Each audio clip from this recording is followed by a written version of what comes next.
ம் மணி எவ்வளோ 7:20 இங்கே ஒரு ஆள் என்ன பண்ணுது 6 மணிக்கு வந்துச்சு 7 மணிக்கு சாப்பிட்டுக்க வேண்டியது ஏசுது தான் பாடு வர்றது.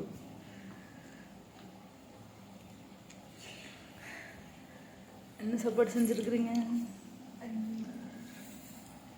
சுண்டல், அவரைக்காய், ரசம், தக்காளி சாதம்.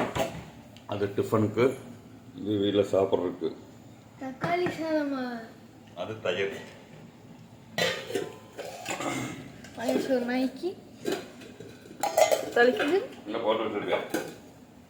இது டிஃபன் சோறு. தக்காளி சாதம் போட்டுருக்க மாட்டேன். இது தயிர் பச்சடி. டிஃபனுக்கு எடுத்து வச்சிட்டியா? சூப்பராக இருக்குது. காய் வேகிறதுக்குள்ள என்ன கூழு? ஓ சுண்டல் வாங்க சாப்பிடலாம்.